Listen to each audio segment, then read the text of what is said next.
It's not a bird, it's not a plane, it's Superhero Slate.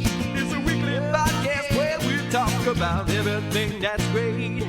Like movies, TV, superheroes. It's Superhero Slate. Oh, yeah.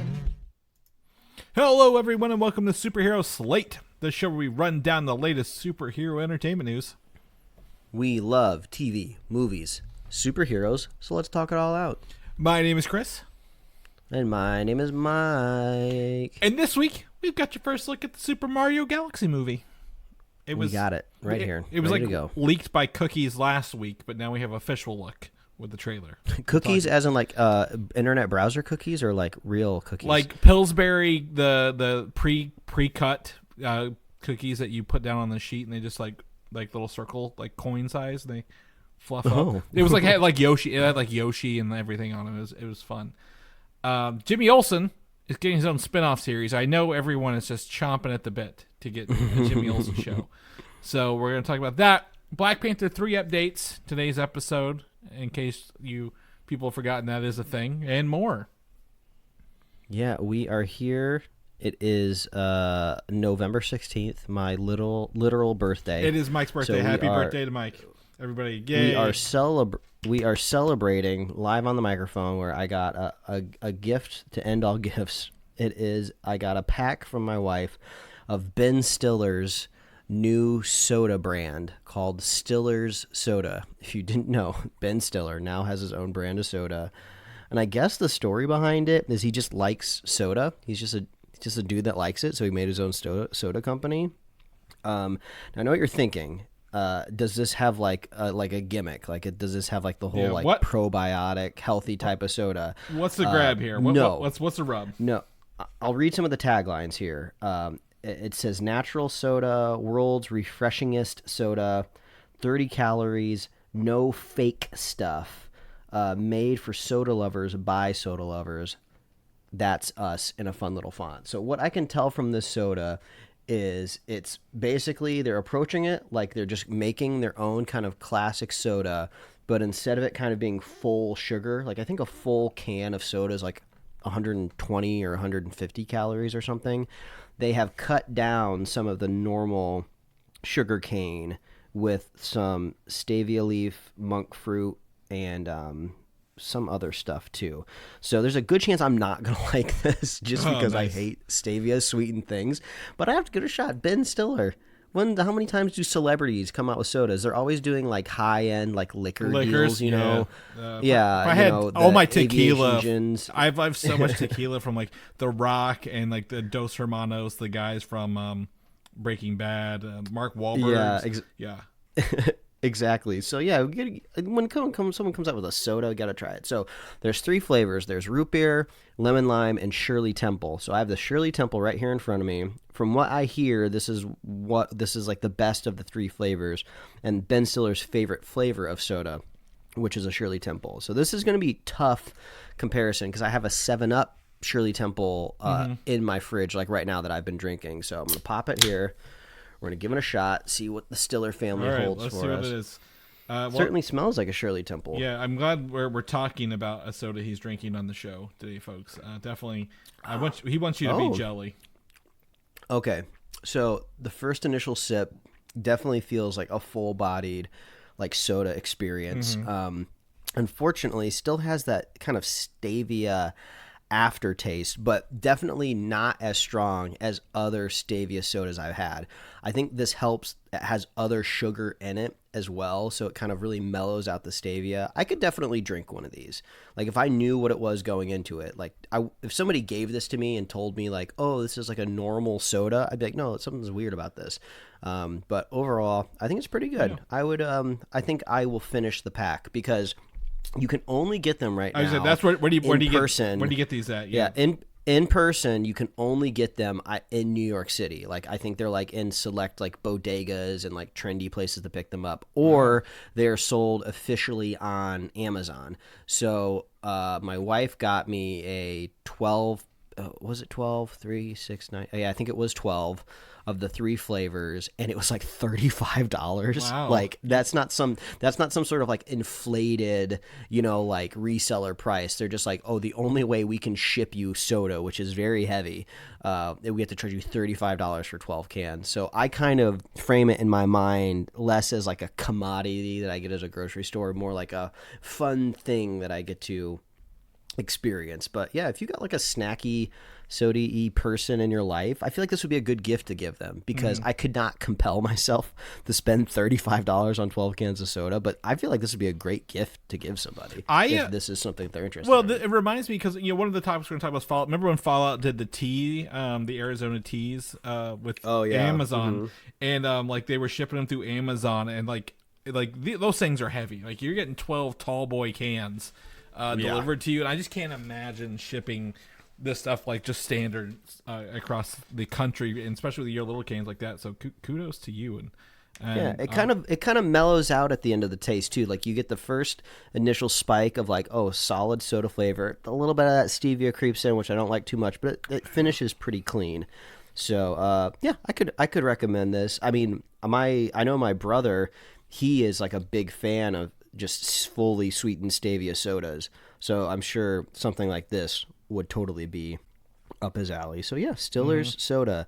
It's got a cool can. It kind of has like, I'm sure they didn't invent this aluminum can. I'm sure they get their selection of what can they would like to pick at the canning factory, but it kind of has a slightly like vintage feel to the can, where kind of like the top lip is a little bit taller, a little protrudes a little bit more than like a standard can of soda. But it was fun. I'm glad everybody indulged me here on my birthday as I talked about soda. No, absolutely. I think it looks like a regular can. I think the design's just simplistic, because to me it looks like, if I'm going to be honest, Mike, this looks like a Tab. Like if Tab made a comeback and they were like, we're classic Tab, mind you. It looks like a Tab can. Look this up on your computer right now. The new release of Slice soda. Slice soda is almost identical branding. I almost think they got sweeped a little bit. Yeah. Where I'm sure they didn't. There's no reason for them to want to copy somebody else's branding, because you want to stand out and be original. I think it's just a coincidence that Slice returned to the market just before the Stiller soda did, and it's very similar branding of like that classic font coming up at 45 degrees. A Shirley Temple Slice, even. Look at that. Oh wow, I gotta look that up. Yeah, it's a health. It had a cherry. Look at the healthy soda. I'm gonna go ahead. The new Slice is probiotic though, so we don't need none of that. No, I'm actually going to open my own regional soda here. I'm going to. Oh yeah, tell us. So, if anyone who is from the Midwest knows about a little drink called Big Red, you may think they only make Big Red. They occasionally make another one called Big Blue. Big Red's more like it's like a very it's a red cream soda essentially base, but a little different. Served a lot. Everyone, if you go to a White Castle, you have to have Big Red. Like that's how regional these things are with that. Big Blue's more of the cream soda. They also make other drinks. People didn't know this. I don't think Mike knew this until today, if I'm going to be honest with you.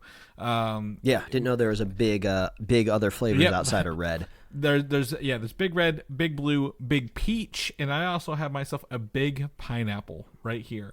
And it is, I'm indulging myself, Mike, because look at this. This is 320 calories in one bottle of soda, which feels like double what a normal one would be, anything else. So I'm going to really get my sugars on this episode. We don't, what's our motto, Mike, about drinks? We don't drink our calories. Oh yeah. We don't drink our calories, and here I am doing this. But we went to like the antique malls and like peddlers malls yesterday to buy some stuff, and I was at a gas station and saw the Big Pineapple, and I'm like, I gotta have a Big Pineapple along the way. But then I saved it for today because I didn't really want it yesterday. So here we are today. I'm gonna take a swig before I get into this, because I went and saw a movie this week. I won't talk a lot about it, but I went to the theaters to actually watch a movie this week. Mike, when's the last time you went to the theaters? It's honestly, it's been a minute. Fantastic Four, probably. Yeah, maybe. Okay. Well, your next one's probably coming up. It's at the end of the show. But Predator Badlands is in theaters. I was able to go see Predator Badlands on Tuesday. I'm so jealous. Yeah. It's a fun movie. Dan Trachtenberg comes back after stealth dropping Prey as a Predator movie, coming out with Killer of Killers, and then he comes into Badlands. And Badlands follows, I think his name is Deck, who is a smaller Yautja, a predator, and he's going to essentially kill an unkillable beast that even his father's afraid of. And it's more about like, you know, how does he evolve along the way. He meets, I think it's Elle Fanning. It's not Dakota Fanning. It's Elle Fanning. Along the way, who's a synth from the Weyland-Yutani Corporation, which is from Alien, and learns more about this planet and learns how to really, take on larger creatures as he goes. It's fun. It's a fun little journey along the way. I gave it, like, I would say it was like a 6 or 7 out of 10, and that's not bad. But I haven't thought about this movie since I watched it, Mike. I don't know. I really wish in the Predator universe they'd just go ahead and tell us what the next movie is going to be, because what's fun is this one actually isn't really it's not a sequel or prequel to any of the other ones. It's very standalone. So I want to know what all of Dan Trachtenberg's work is moving towards, because Prey was set in the Native American era. Killer of Killers was across 3 timelines, and then they were facing a predator on their homeland, and then at the end of that had some really fun cameos. And then this one's even I don't even in another time. I don't even know when this takes place. I just know it's in the alien future, so definitely not back in the same era as Prey. So I'd be interested to see what they're building towards, because it feels like the Predator universe is really firing on all cylinders. It doesn't feel like it's a it is a franchise, but it doesn't feel like an Avengers or a DC franchise. It's not like each movie is going towards something, but there has to be an ultimate payoff here. And is it an Alien and Predator crossover? Is it like a good one finally that they're trying to get at? Maybe. Only I think it was just this last week or so. We have it later in the show notes, but yes. Yeah, it seems like the Alien universe is still up for development, which is great. Yeah. So I think it's fun. I think if you are looking to go to the movies, this isn't like a must see in theaters. I don't think the theater experience gave me anything that I need to go see it for, but it was a good time. And I'm glad I did see it. So for those who this will probably be a good streaming watch beginning of the year when it lands on Hulu with that. Let's go and get into our news. Let's do it. Let's celebrate Mike's birthday with a trailer for Toy Story 5, Mike. The gift that keeps on giving. So this is like a teaser trailer for the upcoming Toy Story 5, where the toys, as we've been told, will be facing off against the evil tablet Lilypad. So this is more of a toys versus technology. Feels about 15 years too late, based on the tablets coming out. But I'm excited. Toy Story never doesn't seem like we asked ourselves. I think when 4 came out, like why are they making 4? We both watched like it's a pretty good movie. Honestly, it's a lot more for probably the kids at the end of the day. But I keep seeing reports of a scene in this with 100 or more than 100 Buzz Lightyears like in a dumpster, not in a dumpster, like they've been crashed or washed up on shore from like a container, and they're all stuck in play mode. So I'm interested to see how this plays out, if you will, pun intended, in the movie. But other than that, the only question I have, Mike, and I know this is going to be a question you have, 100%. How does Woody get back with the toys after being left several states away in the last movie? I gotta assume Woody has turned into a bit of the nomad version of Captain America, where he's out there having his own adventures, reuniting toys with whatever they need to be reunited with. Mm-hmm. But then whenever you need them, whenever you need a hope in the middle of the night, here comes Sheriff Woody and Bo Peep, I'm sure. It does bring up an interesting question of like, how do you reach out to a toy far away? Like they don't have a cell phone. Like, so how are you calling them? Maybe it's a letter that gets sent or something. I'm gonna guess they have access to technology and computers now. Like they're like, oh, we're pen pals through email, maybe, or something like that. Mm-hmm. I don't know. Yeah, it makes me wonder, is like Toy Story now a franchise that, like, I don't remember when the last Toy Story movie came out, but is this a thing where like every generation or so, we make a new Toy Story movie or something. We go back to the gang to see where we are. 2019. So yeah, these kids will be about newborns will be about 7 when this comes out. Yeah, maybe. It does start to worry me a little bit because it is a kids movie. I love the Toy Story movies, so I'm not trying to rag on them though. But there is like a lore. There are rules to their world. And the more you dip into it, the more you explore it, the more you kind of have to like, do you push the rules? Do you change them a little bit? We kind of start to maybe ask questions that they can't quite answer. Like if this, Lilypad thing is like connected to the internet, does it like know everything? Is it like an all-knowing being? Is it just like one of those like older kind of tablets where you just like preload cartridges and it plays games? So I'm sure that they'll craft the story well. They do a really good job on these Toy Story movies because we're always surprised every time one comes out and we think we don't need it. They're good. But I guess this is a big point of contention. I got a 16-month-old at home right now, and we don't let her use any smaller screens, the big screen, as in like the television, that's okay. But she sees us on our phones and she wants to grab our phones and pretend to be us. And she presses things and makes like internet searches when she's just jamming her finger on the phone, just random strings of numbers. So she is infatuated with this screen. So it's a real story that parents are definitely going to connect with. Yeah, I'm interested. Like I said, I am of the opinion that the world rules can evolve a little bit because when Toy Story 1 came out, it was like, what is that, 94? Has it how long it's been? 95. Like we never thought things in 95 would get better than they were. I mean, who thought flat screen TVs, Mike, back then? We had tube TVs. We had all the anything we could ever want. Serials were popular. We didn't even have. We only had 3 Star Wars movies. We didn't have the other 12 that have come out since then. So I think the world can evolve a little bit, and I think they'll explain it. But I do think it might become more. What's the word? Is it serialized or like sure. Like they're very standalone-ish. Like you can watch this one without watching the other ones. So I'm excited to see what this is. But the first little teaser trailer here.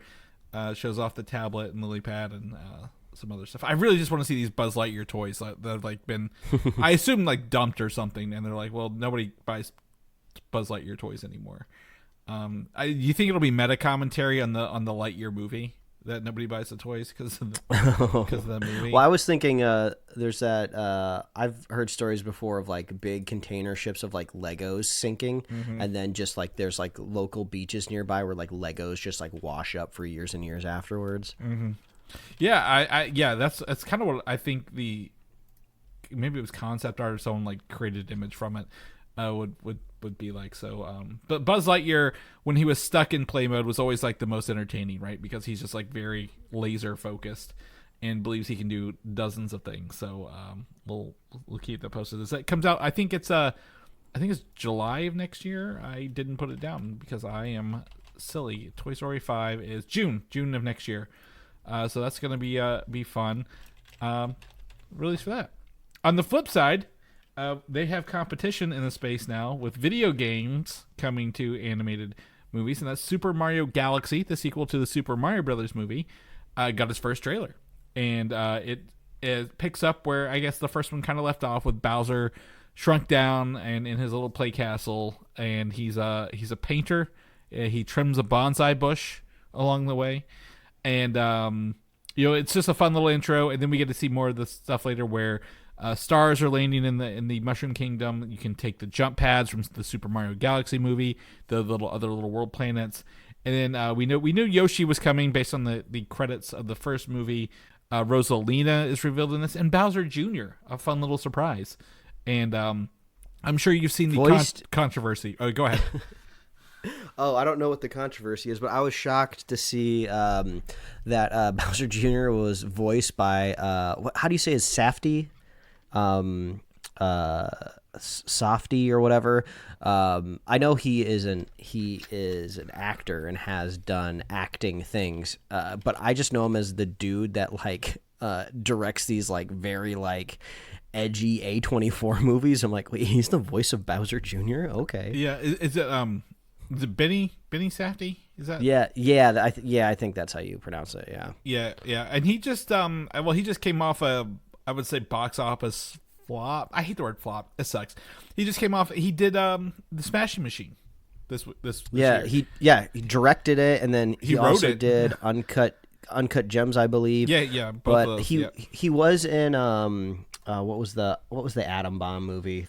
Oppenheimer. I think he was in that too. So I'm really curious how he got the role for Bowser. It seems like a layup for like a very like famous actor, to be a Bowser Jr. But all right, I mean, I'm sure he's a Mario fan. Yeah, who isn't? I just pulled it up. Movies I know he's been in include Licorice Pizza, Oppenheimer, Happy Gilmore 2, and he was in Obi-Wan Kenobi the show. So okay. He's got some connections somewhere. Well, good for him. But yeah, but the controversy is when Bowser Jr. shows up, it's the audio cue from the Prowler from the Spider-Verse movies. And everyone's like, it sounds the same. Now, I don't know if you can like actually trademark like a sound, like it's not identical, but it's like so close. I don't know if you can copyright or trademark something like that, because if so, back to Oppenheimer and Christopher Nolan, all those like those big wall sounds that they used to do in those movies, like those have been used forever and ever. So it's fun to that. But to me, again, I think I remember watching the first one in movie theaters because we had a tornado like come in and we had to like leave the theater like in the middle of that movie. So we watched it at home. I had a good time with the Mario movie. I don't think you had as good of a time, if I remember. Less of a good time. Yeah. I actually rewatched it over the last couple mornings while we were getting ready for daycare. So I got a chance to kind of like remind myself, because I knew the trailer was coming out this week, and I will definitely give credit to this franchise for looking beautiful. I kind of forgot like how stunning the movie is, just with the art direction, like the textures on screen, the lighting. This is like 100% premium visuals. Like they left no stone unturned for bringing Mario to life on screen, for sure. And I really liked the opening of the movie, like when they're like in Brooklyn, like they're doing their plumbing thing, and then when they get in the warp pipe, I'm pretty much on board with the movie right until he meets Toad. Like I like Keegan-Michael Key, but I don't know, like the voice modulation and the characterization of Toad, I'm just like, okay. And then like once he kind of meets the princess and they go off on their journey, everything just feels like people got their hands involved, and they're just like, we got to make this younger, we got to make it hipper, put in all of the needle drop songs. Well, the songs, I will say the songs are like, again, that's a flaw I hold against James Gunn, and I will hold it here. Like, but we also know that they actually recorded actual music for those, and they replaced it, right? Yeah. Which definitely leads my credence to just like too many hands got in the way. Like, we got to make sure this is a success. We this can't flop. They couldn't just trust it for what it was. Yeah. Honestly, I think Galaxy is just going to be more of the same. Like, why change the formula now? It made so much money. So I think I'll watch Galaxy, but I don't know if I'll go out of my way to go to a theater. I'm gonna go watch it. We're a big Mario house here. We play the games, and we have most. I think we have most of them. And Galaxy 2 just re-released on the Nintendo Switch. As a little pairing as well. And I actually missed the Galaxy. I played briefly the Galaxy in passing at like someone else's house, but like I never actually had it myself. So I'm excited to watch Galaxy. It looks fun. Rosalina is voiced by Brie Larson, also known as Captain Marvel. That's fun. And she's got a really cool scene at the end where like, oh, it's a princess. What's she gonna do? She uses a little star wand and just destroys this big machine. So I'm excited to see it. I'm very interested in the upside. They actually go to a sand world this time, which is always World 2 in all the games, like Sand World. So looks like Mario and Luigi are on motorcycles in the desert. And I think Rosalina, isn't she like giant? Isn't she like 10 foot tall? Or am I not remembering the character? I thought she was like a giant compared, not literal giant, but like, way taller than the other characters. No, she's the same size as Princess Peach. She's a pretty staple character, and also like Mario Kart stuff like that. So Rosalina's canonical height is 7 feet 3 inches, making her exceptionally tall compared to the other Mario characters. So my question is does she get to stay a tall queen. Yeah. So I'll be excited to see that. Tall, yes, but not monstrous. 7 foot doesn't feel monstrous, but depending on She's 6 inches taller than Shaq, according to this graphic I just pulled up on Google Images. Yeah, I remember she has like the little stars and like that first star and like the first movies in like the trap cage, and he's very like dark humorish. He's like, "What, we're gonna die" or something like that. Like so I'm excited to see more of those things in the stars, and like the little planets look fun to me. So check out the trailer here, and you can see that little teaser trailer. And we'll probably get more later. I still want to see more Yoshi. Didn't get a lot of Yoshi in this. I don't think we got any Yoshi in this actually. But this we know he's coming, and Yoshi's one of my favorite characters in any video game by far. So April of next year, right in time for more tornadoes, Mike. So I probably won't get to see this in theaters either. On the flip side, Nintendo's moving forward with another property, a very precious property getting a live action treatment, The Legend of Zelda. Leaked set videos show actress Bo Bragason as Zelda and Benjamin Evan Ainsworth as Link, filming scenes with also Dichen Lachman, who you might know from Severance and Agents of S.H.I.E.L.D. So you can check out this video clip as long as it's still up. They are filming this in New Zealand, and you get to see them in their outfits and I guess what they kind of look like on set here. The green character who's off to the right is Link, obviously, and the blue one's Zelda. And they think Dichen Lachman is Impa as well. Yeah, it's. I'm not a Zelda expert. I've played some of the newer ones on Switch somewhat recently, but I mean, the costuming on Zelda in this video is very reminiscent, I feel like, of those Breath of the Wild universe games. So I don't know if they're leaning into that. I think it would probably behoove them maybe to kind of create an original Zelda story so nobody is like directly comparing it to any specific game. But I mean, Zelda is like the iconic kind of like hero's journey type of story. So I don't think it's going to be hard to spin up something original that references lots of other like characters in the games. I mean, that's what literally the games do every time. They reinvent themselves. They restart it from the beginning. And they also have like different branching timelines now in the Zelda universe. The cartoon styles always kind of changes as well. So yeah, there's plenty to do in here, and I'd love to see it. Like I agree with you. I would love to see them, just craft a good story that has Zelda and Link in it along the way, because it is fun. I have my original Legend of Zelda gold cartridge in my original Nintendo that I've had since I was a kid, and I don't think the save battery works anymore or worked much as when I was younger, but I remember just spending hours on that game playing and not really getting anywhere because we didn't have the internet, but I would know how to beat the enemies and how to where some of the power-ups were, some of the secrets you learn more and more as you played. So I'm not, after the first one, I'm not as precious on the Legend of Zelda. I've not played any really in a lot of time, but I really want this to be successful, Mike, and you probably do as well. So but May 7th 2027, so they are filming now, and they will have some time to get this polished and do it. The only time I ever remember when I think of Legend of Zelda live action, do you remember the time IGN did that like fake trailer, like 15 the years April ago? Fools back in the day? Yep. So I was like, man, every time I look this up, I'm like, I'm probably gonna get that link again, but this is fun. Speaking of video games with live action adaptations, this one that we enjoy, Fallout Season 2 trailer was released, not just a teaser, full trailer. This features New Vegas, including, I guess, not zombie, but like ghoul, Elvis impersonators, Rad Roaches, Deathclaws, like all sorts of things you would see in the Fallout games are finally coming to life here in Season 2. I think maybe the success of the first season increase the budget here. Macaulay Culkin's making an appearance at one point in this show. They've got I forget the buddy's name, the guy who essentially got ghoulified and now he has like teeth on his body as like a sidekick. Yeah. So this is fun. I'm excited for this. This comes out December 17th. We're a month away tomorrow. I'm very excited, Mike. You still feeling the energy out of it?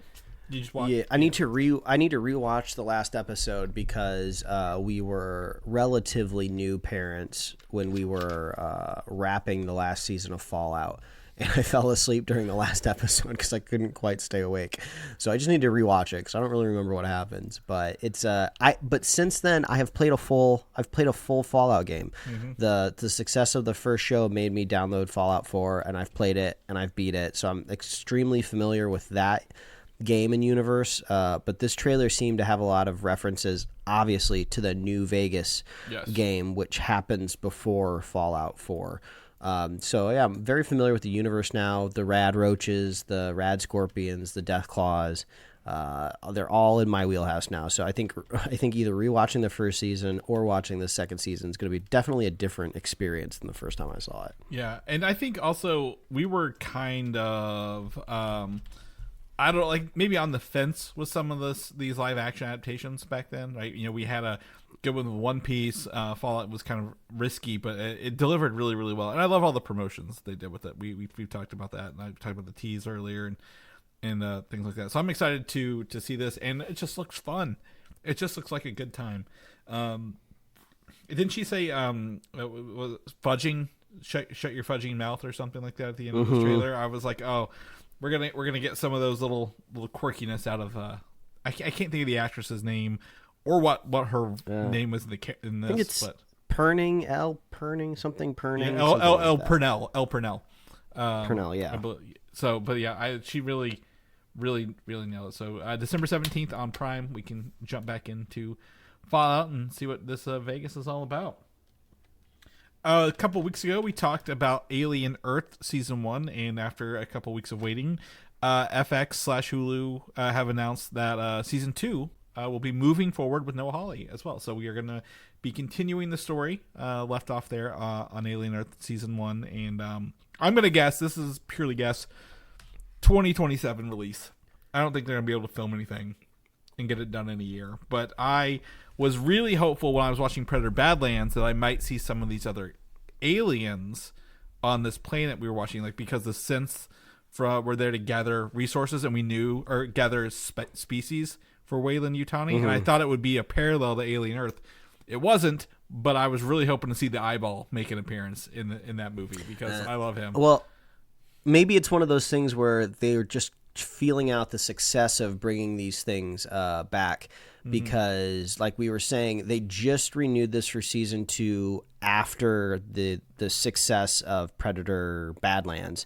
Yep. So it seems like they were kind of waiting to see, like, okay, is the appetite here to really kind of lean into these two franchises again and possibly cross them over? Because you can obviously see an alternate timeline where Badlands was just a flop. Nobody liked it. The critics hated it, and the audience says boo. Like, oh yeah, they're gonna rethink about, like, oh, do we want to bring Alien Earth back? Because it seems like I had such a good time with it. Like, why not announce its renewal like right after the season finale? I don't know. I don't. Maybe it's cost. It seems like an expensive show at the end of the day. Maybe because Alien Romulus did really well, the movie. That they released as well. So like Alien is firing off, Predator is firing off. So I don't know. I don't know if I subscribe to, like, maybe they're waiting to see, but maybe they're making the game plan to connect them in the background, and that's what they were waiting on. Like, how do we get Alien Earth, or not just an Alien Earth, this Aliens and Predator together? Noah, you take the TV. Dan, you take the movies, and we'll all make it work down the road. I don't hate it. Because we've not heard... imagine like an Alien Earth like season like 3 or something like that, and like there's a predator that like comes to Earth. That'd be so cool. Well, yeah. The predators, because they've been to Earth, they know, like, hey, and they, like, maybe one of the specimens is like one of the most, a prize, like the eyeballs, maybe the prize hunter or something, hunted or something like that. So I don't know. I'd love to see some other, but Alien Earth Season 2. Confirmed. Hopefully, again, I think you're a little warmer on it than I was at the end, but hopefully they can, now they have a Season 2, they can pull it out and give us a little better, I guess, some more time with those quote unquote children characters and let them breathe. But we're gonna stay in space for a second because I got some Star Trek news. Jonathan Goldstein and John Francis Daley, who both wrote the new Spider-Man movies, Dungeons and Dragons, are going to create new Star Trek films for Paramount Skydance, and they will write, direct, and produce the first one. at least. I think this is a great grab. What do you think? Yeah, I mean, it seems like because all the reports around town is that like Skydance is basically kicking the doors down of Paramount and like ditching executives and like creative leads, and it's like, oh, this is our company and our IPs now. So I mean, I guess if this is like a hostile takeover, I mean, this makes sense. Star Trek is one of the biggest IPs that they have. Probably even though it's not an equivalent, it's like their equivalent of Star Wars. You know, totally different IPs and brands, right? Different storytelling, different mediums, motifs in both. Because like Star Trek was originally a TV show, Star Wars was a movie. Now they've both kind of dipped toes in each other's like. There's Star Trek movies, Star Wars shows. I've been holding out that they would come back to the Chris Pine one, and I thought maybe Goldstein and Francis Daly would have Chris Pine because of Dungeons and Dragons, right? Like, oh, like, hey, let's just make the fourth one. But this will not be connected to previous movies or TV shows. It looks like they're looking for a fresh start to do this Star Trek iteration. Yeah. But I think that makes sense. But all the shows have been, as far as I've heard, most of the shows have been firing off really well on Paramount Plus. So I don't watch them. They're not. We're not Trekkies. I think, Mike. I think it's safe enough to say that for us. But I've heard the shows were good. But if they want to do a movie, I'd get into it. The first Star Trek movie I ever remember seeing was the 2009 one. I did not grow up with the other ones. I remember The Next Generation coming on Channel 4 at 6 o'clock or so. Whenever I wanted to play games. Like whenever like I had to use the TV and like, oh, you gotta go to Channel 4. Go to Channel 4. I'd always hear the intro song to The Next Generation or the credits before I turned on my Nintendo. So that's about the only connection I had that. So is there anything about a Star Trek movie? Again, I think these guys are gonna do great. They've knocked it out of the park with both those franchises. Anything that you want out of Star Trek that you probably haven't gotten in the other ones that you could think of?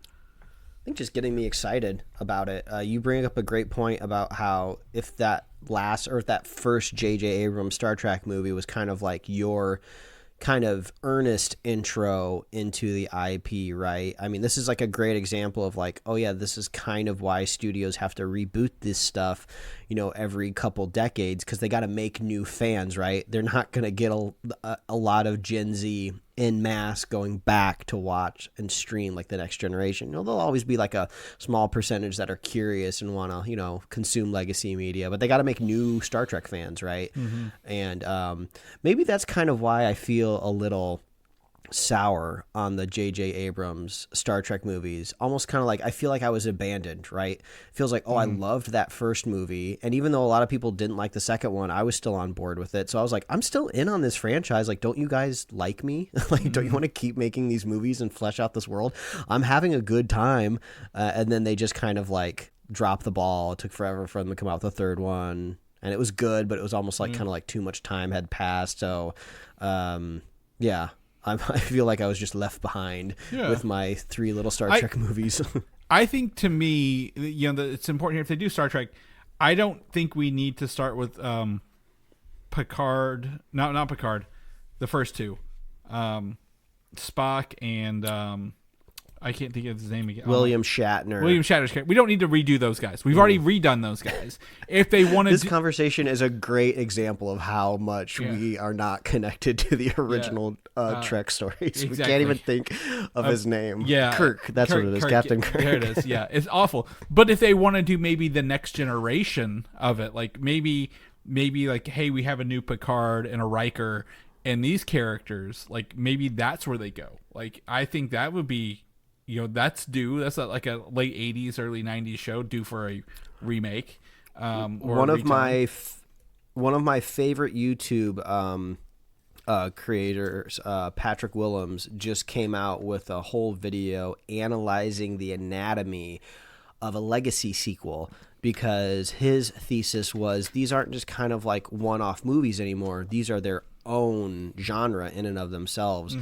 And it feels like they'll definitely be playing in this legacy sequel era, because unless they are brave and bold enough, much like the Travelers of Deep Space, to create whole characters in a new timeline that touches nothing else, which probably not going to happen. Right. I 100% agree. It's not even a legacy sequel. It's a legacy reboot. Is that like, feels like the Running Man that just came out, right? Like, it's the same thing but different. It's modernized. But I don't think we can redo the original cast anymore. That's fine. That's been done. I know the Next Generation hasn't been touched. I think that's a fresh mine. Or not fresh, but it's a mine worth redrilling. I know they had the Picard series that finished off the Next Generation, but I would love to see them because they had Data, who's an android, right? Geordi LaForge with his little visor. I would love to see how they update that stuff and go down that road. So that's where I would want to see. But again, I think Jonathan Goldstein, John Francis, they've done some really, really great work together. They are essentially... I would give them more credit than the Russo brothers because they're both writing and directors. So like they can do both and play in other people's sandboxes really well. So let's see what they can do over at Paramount Skydance. I was not putting this here, but I've also said that Paramount is ending the rise of the Teenage Mutant Ninja Turtles animated show as well after 2 seasons. There was rumors. Chris, you almost gave me a heart. You almost gave me a heart attack. Yeah, there was rumors that it was going to go for 4 seasons, but they're just going to do because of the extra time to make it. But they're only going to do 2, so we'll see. I always assume. You have to know by now out there, listeners, if you are a fan of animation, like kids adjacent programming is always on a march to death. Like eventually the kids get old enough and they just have to reboot it and make it different. So yeah, not so surprised that it's not going to last for too long. Well, and also it's one of those situations where, like, again, you mentioned new owners, new housekeeping kind of thing. Like they're going to come in and like they're going to nick some stuff that's on, so they can put their name on it and start getting their residuals for that stuff. So, yeah. All right, let's get into the DC world. Unexpected announcement / rumor / pseudo announcement. Jimmy Olsen from Superman, played by Skylar Gisondo. I don't know how to pronounce the last name. His report Gisondo? Yeah, I don't know. I don't know. A series in the works at DC Studios that is rumored to be a crime anthology and focus on Gorilla Grodd. Now, James Gunn has gone on to say that I think this was originally rumored to be called DC Crime. James Gunn's like, whoever came up with this name is stupid. And everyone's like, oh, so this news is fake. He's like, no, the title's fake. And we're like, oh, so everything else is real. So we've also heard a spinoff of Mr. Terrific might be in the works, but this is like the first semi-official word coming kind of out of James Gunn's mouth on threads about this. Jimmy Olsen, he's not a philanderer. What's the word we would look for here? Maybe he's kind of like an unassuming playboy in a way. Which is funny. I love the actor. I love Skylar Gisondo, if that's how we're saying his last name. Anything he's ever been in, he's always been a joy to watch. If this was any other actor in the role and we were getting Jimmy Olsen like spinoff, I'd be like, this is dumb, Chris. This is like Alfred all over again. Caveat though, I think Alfred was like critically successful and people liked it, which was surprising. I just don't think anybody watched it. You mean Pennyworth, please. Oh, sorry, Pennyworth. Yeah, sorry. Apologies. But like, I like this actor so much. Like, I'll just if he's getting work, I'll go check it out. I think James Gunn set up the perfect Jimmy Olsen. That's not just, hey, I'm Superman's buddy and I'm here to do all the extra work that you don't want to do. Like he had his own agency. He is like you said, an unassuming playboy, or like I don't even know if he knows he's a playboy. He seems kind of awkward about it a little bit. Like he is like very unassuming. So I imagine that will play a role in this. But like I want to I'm interested to see how he works, right? Rather than actually like in the movie where he just happened to be having a fling with Lex Luthor's girlfriend at the time. So I want to see kind of how he works and how this all sets up for him. But I've got no problem with it. I wish it was the Mr. Terrific show we were getting announced, quote unquote announced. I'm gonna put quotes around this because it's not really announced, but like I guess this is fine. And do you think Gorilla Grodd is like, why do we have Gorilla Grodd as the villain here? Do you think that's he's a Flash villain, so I'm interested to see why he's in here. But I think you just need some big things to put on the poster and in the trailer. I mean, maybe Mr. Terrific shows up in the Jimmy Olsen show. I mean, they have to know that this is going to be a tougher sale to the broader audience, right?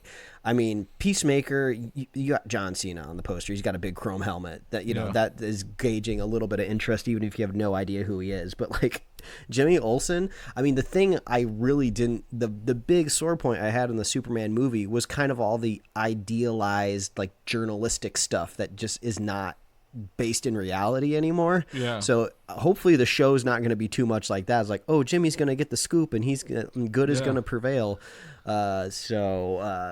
I don't know, but if it's about like maybe a science lab and Gorilla Grodd, there could be some fun there. Well, it could be maybe he's finding all this other crime, and then you come to find out Gorilla Grodd is right. Like he's like a telepathic kind of gorilla, right? Like he's not like just a talking gorilla. So like maybe he uncovers something bigger, but like, what does Jimmy Olsen do against a Gorilla Grodd at the end of the day? Like, what does he do? I don't know. He calls his best friend Clark. That's what he does. Yeah, he's gonna put the moves on him. Is that the kind of show we're getting in here? But like, it's just interesting. But if this comes to fruition, do you think this is James Gunn? Do you think James Gunn will write this show? That's the question I had. Like, is he going to inject himself to write this show because he thinks he believes in it so much, or do you think that this will be a project handed off to maybe more comedy writers, or like? Well, we don't have it here in the notes, but they did announce a V for Vendetta series that him and Safran are going to executive produce. So it's really hard to tell with these creators, right? Because a lot of the times when you see like executive producer, you just think like, oh, they're just going to be like overseeing it. They'll read some scripts, apply some notes, maybe point in a general direction of where they want the franchise to go. But like, I feel like Gunn, he's like, oh, don't let me get too close, or I'll like rewrite your entire pilot or something like that. He only writes for characters he's touched. He's not doing Supergirl. Right, he's not doing Clayface, so like, but because he wrote this character, cast this character, a lot like Peacemaker, I feel like he's gonna want to do it. Like that's why I think he would be on this one, because it is something he's done, and it's like a representation of him as a whole. So that's kind of where I'm leaning at, but. Maybe he's too busy. Well, he did finish the script for Man of Tomorrow, which we're going to talk about next, so we can jump into that. But like, I think he's going to be too busy working on the next Superman movie, because that needs to be a success. At the end, not that it's going to fail, but he needs to keep firing off wins, right, for the studio at the end of the day. So let's jump into Man of Tomorrow. Brainiac is most likely the villain still. I don't think anyone's debating this. No one's debunking this. I think it was like, I don't remember if it was like Deadline or Variety. It was like this role, the villain role, not necessarily Brainiac, the villain of Man of Tomorrow will have makeup and prosthetics will be used for the film's antagonist. In addition, actors with a strong build and stature are being looked at for the role, which people are like, well, that's Brainiac, right? Like, he needs makeup and prosthetics. But then I got the actors considered for this role report, and the first two don't really strike me as strong build and stature. It would be hilarious to imagine them like going to the gym specifically for this role, though. Well, so the first one's David Hyde Pierce, I believe, I think he would have the voice and the mannerisms for a villain. I have no qualms with him. I don't know if he'd physically like do the part, but the next was Wallace Shawn. Who is not very tall, not a very big man at all. Most known for voicing Rex in Toy Story, and also being, I don't remember his name in The Princess Bride, but the villain in that. I have him here for Young Sheldon, for those people who may have been watching Young Sheldon. That's his most recent project. And then actor Claes Bang, who I have no idea, but he was in Dracula recently.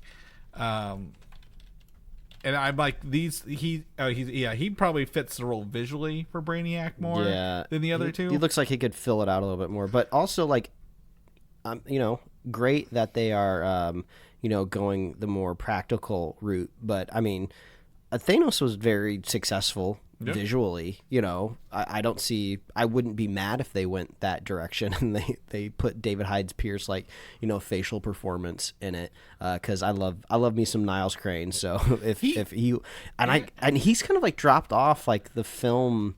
I think he's doing a lot of theater recently, but I would love to see him back on the big screen. Yeah, he was he in the Frasier reboot, or he wasn't? Was he recently? No, I think it was just Roz that came back, but I never watched the reboot, so I'm not sure. Well, I just remember him. He was it Hellboy, right? Where he voice Abe Sapien? The fish guy? Yeah, Abe Sapien in that one. The fish dude. Yeah. So he nailed that. Yeah, I'm just kind of looking it up here. He was in a movie in 2010 and then 2024. So yeah, most of it seems to be not really a lot of TV, a lot of theater work. You're right, nailed the theater. With that, just looking up here. So I don't know. I think you got to get a good villain. I think Lex Luthor was fine, but they didn't do a lot with him in the other one.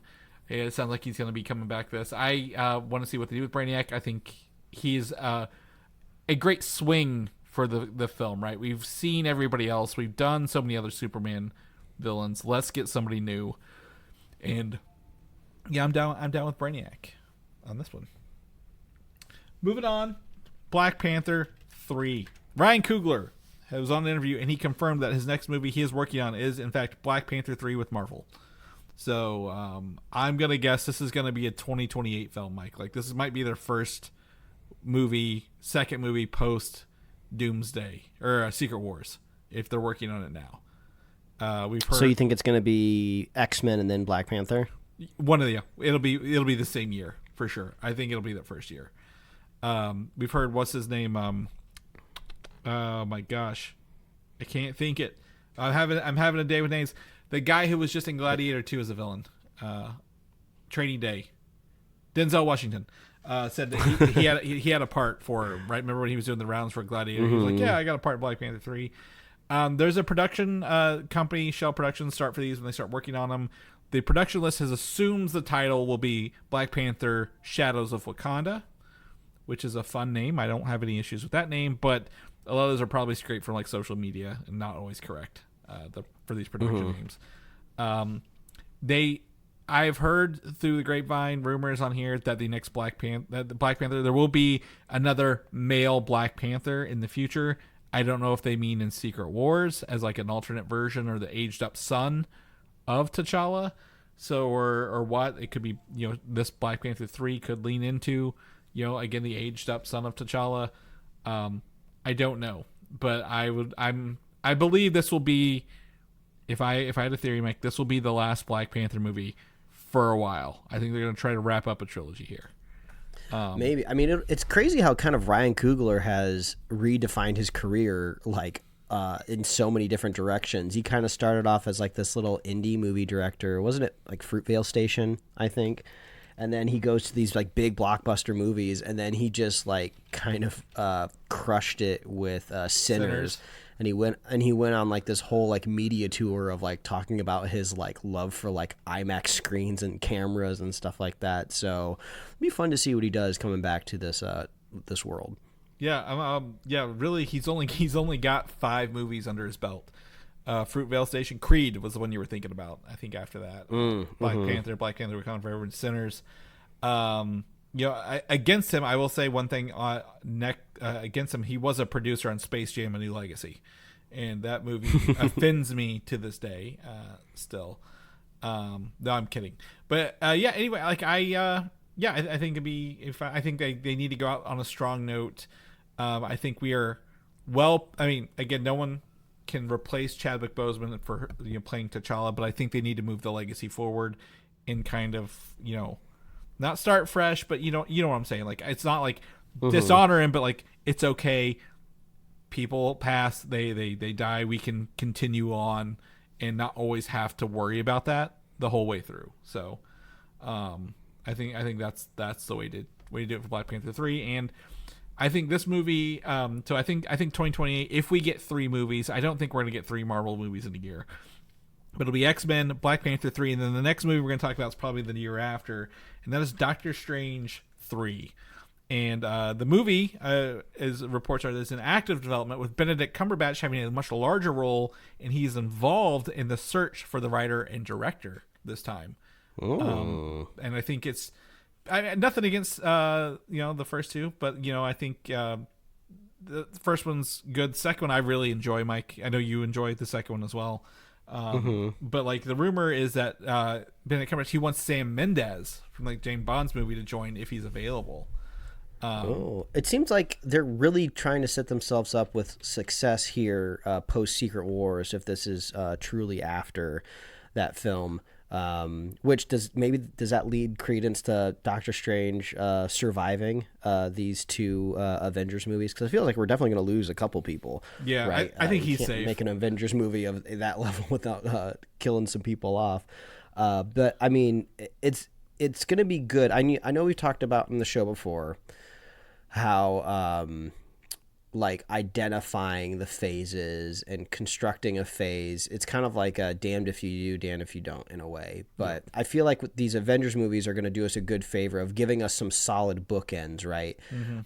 Because honestly, like we talk about this stuff every week on this show, and even from my point of view and I guess knowledge of all these things, I couldn't even really tell you exactly where the phases start and end between Endgame and Doomsday. It just seems like they just threw a bunch of stuff at the wall and just see what would stick in that era. Some stuff stuck, some stuff didn't. Well, they had a plan, and I don't think TV shows were in that plan. They had Disney Plus launch and a pandemic all really, for lack of a better phrase, fuck this up. Like they really, like it literally, that ship got turned 180 degrees, like off the trajectory of Endgame and even Spider-Man No Way Home. Everything got real wonky, real fast, and they haven't.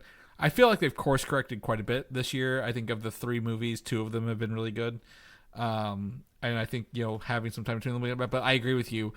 Like this entire in between Avengers movies here has been reactionary rather than proactionary, I guess would be the way I would phrase it. To agree with you, yes. But if Avengers comes to, I think Doctor Strange will live. I think Benedict Cumberbatch is a great actor. I think he's got, I like his power set. I don't think his story's done after 2 films. If Ant-Man can get 3 movies, by God, Doctor Strange deserves 3 goddamn movies. Agreed. But Sam Mendes, I also was going to say, he is doing the 4 Beatles biopics, 1 for each Beatle. So I don't know if he's going to have time to do this movie. But if he's looking for someone of that caliber, nothing against Sam Raimi, and I forget who the first director was, but I think they're trying to maybe go a less goofy route, if that makes sense. Like, if you want someone who does James Bond and biopics, you're going to want, that's a whole different story than Sam Raimi. And we're going to get ourselves some better wigs in this 3rd movie, hopefully. Yeah. Don't hold your breath. Don't hold your breath. I think the second one's fun, but we don't need another. We don't need a 3rd multiversal movie. We did see I can't think of the actress name, but Clea show up at the end of the second one, and she's technically the daughter of Dormammu. So it would be fun to see this sort of come full circle. I would love what's his name, Baron Mordo, to come back, like really tell the arc of Stephen Strange and where he came from and how he's ending. I think needs to really hit that landing as well.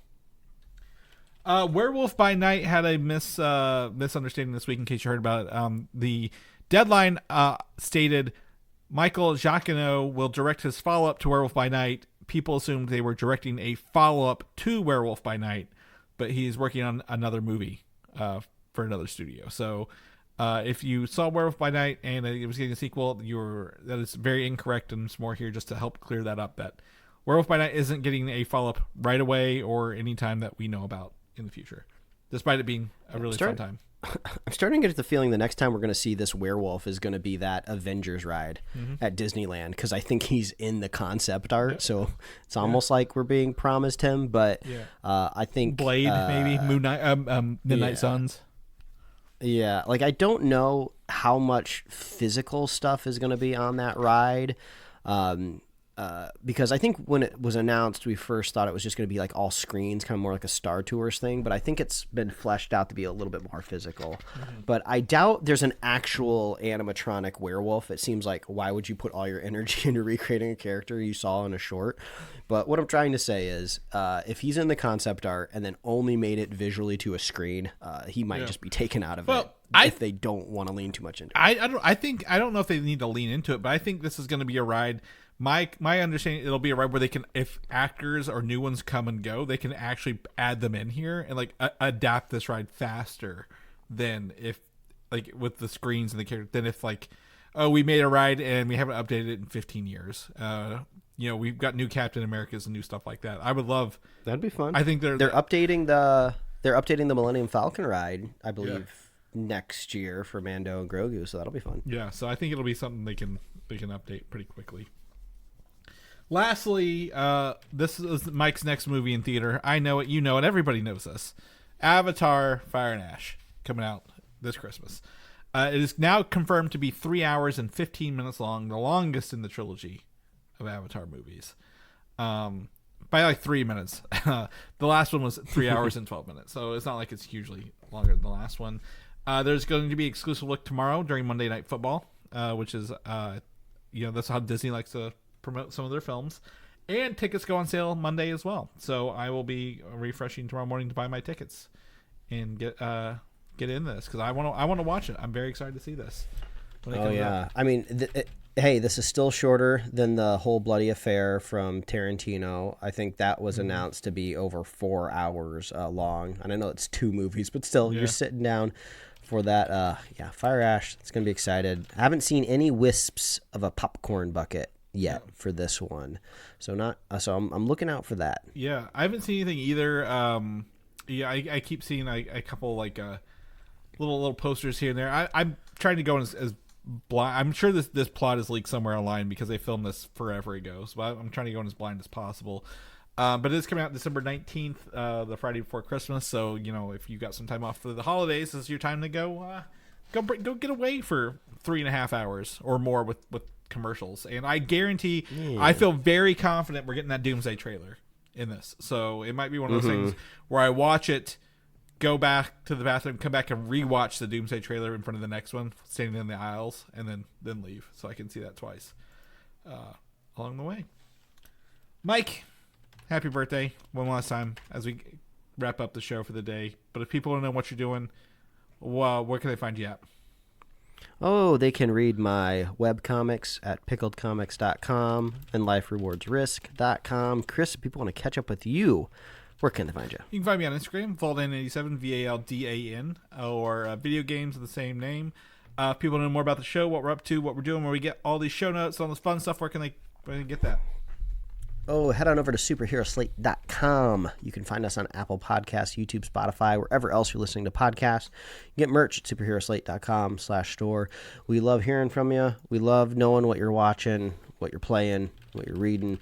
Reach out to us and let us know. And we love our super fans. So if you want to be a super fan of this show, all you have to do is share the show with a friend, share the show with a buddy, and we will be here every week, folks. That's right. We'll see you guys next week. Bye.